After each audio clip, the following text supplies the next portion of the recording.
After a tremendous knockout victory over Tony Bellew, I really couldn't argue if anybody had him at the top of the pound-for-pound list. Maybe Lomachenko had a nose in front, or still does, but Usyk has had an amazing 2018, beating Briedis, Gassiev, then Bellew, become an undisputed cruiserweight champion. And he is going to be labelled, I think, the fighter of the year for a lot of people when it's all said and done. The question on everyone's lips is he going to make it as a heavyweight? And for me, that just really means, can he beat the top guys? After December 1st, I think that will just be whittled down to Deontay Wilder and Anthony Joshua. Now, Usyk's historical rival, or reference point you could say, is Evander Holyfield, who of course was an amazing cruiserweight, still rightfully known, I believe, as the best cruiserweight ever, and then had amazing success at heavyweight. One thing I think we'll all be universally agreed upon is Usyk is not going to have the same success Holyfield did. He's not going to campaign at it for as long as Holyfield started when he was younger. And second, because I think Usyk is more cut from the cloth, considering his success already, that he's going to have his exit strategy already planned, like a lot of successful, and you could say smart fighters do these days. They want to get out while they're still relatively young, while they've got all the marbles, and they've got loads of money. So perhaps he'll have a few good fights at heavyweight, maybe hit a brick wall against Wilder or Joshua, and then leave. Maybe one fight after, and then leave. I think he is going to be looking to exit the sport around the mid-30s, so don't expect any crazy campaign at the weight like Holyfield did, who just found it really hard to quit. Now, I don't think Usyk is as tenacious as Holyfield. He's very probably not as tough, which was one of the critical components in the real deal success against the big boys. You could say the division isn't as lively there. Well, I would say I could probably forward an argument objectively that it's not as lively as it was in the 90s. So you could say it's leveled out a little bit. A big thing he needs to be successful at heavyweight, which is something Holyfield had among his many other attributes, is he needs to have a good cracking counter. This is what allowed Evander to not just keep up with the big boys, but make a dent in them and allow them to overcome. You need to not just be able to get a bit of their respect, you need to be able to make them think, right, okay, I've got to learn how to deal with this person. Holyfield, with his ambush attacks, he was able to come across like a prickly, a load of nettles, really. He wasn't the most powerful guy. He didn't have the biggest dimensions, but he really could hurt you.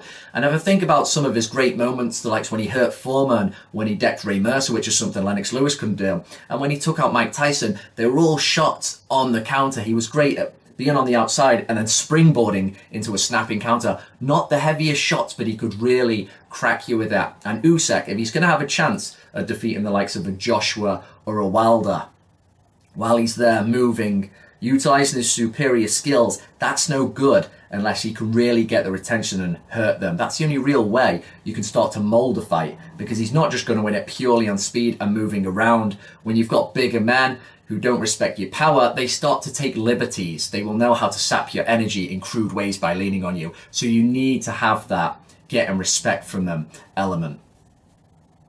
A big difference between Holyfield and Usyk, of course, is the way they fight, and I think this is something else that's going to be a bit problematic for the Ukrainian. Holyfield had a way of fighting whereby he moved on the outside, bounced on his feet, and then he jumped in and got stuck in around the mid-range. Now, this helped him get inside the arms of the longer men. Of course, he had a problem with the likes of Riddick Bowe, who happened to be a fantastic inside fighter as well. But Holy had a way of also smothering his man's work when he was hurt, getting in, getting close to their chest for salvage, and then working away.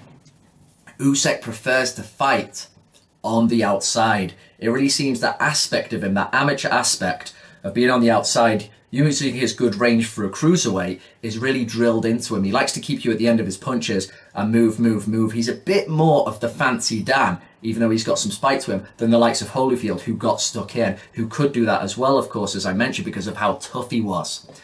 The problem with that, with Usyk, with his wanting to fight at range, with him being a southpaw as well, is he is open to that right hand, and that is perhaps all that the likes of a Wilder and Joshua would need to just eliminate whatever good work he's done.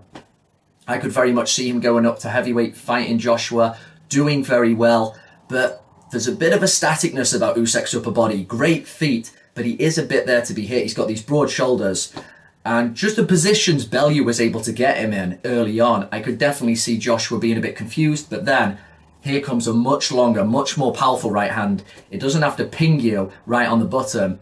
It would blast through his guard. And even if it didn't really hurt or you know, deck him in that moment, it would just change the whole complexion of the fight. And you'd be like, you're dealing with a really powerful guy here. Now it's either hurt him and get his respect, and if you can't, you're in deep water indeed. So style-wise and age-wise, with him being 31, you know, he's the same age as Wilder, and he's a bit older than Joshua. It's not the ideal style looking at it against these heavyweights who have good right hands, which is the punch against a southpaw guy. So he is definitely going to be an interesting addition to the weight. I definitely welcome it. He's going to do well. I think he could very probably beat everybody else apart from the top two guys, because I think there's that gulf there. So it'd be great to see something like a fight against Dillian Whyte. It's going to be exciting while it lasts. And then very much in the words of Tony Bellew, I really do think anyone about 6'3", Usyk's going to fucking ping them everywhere.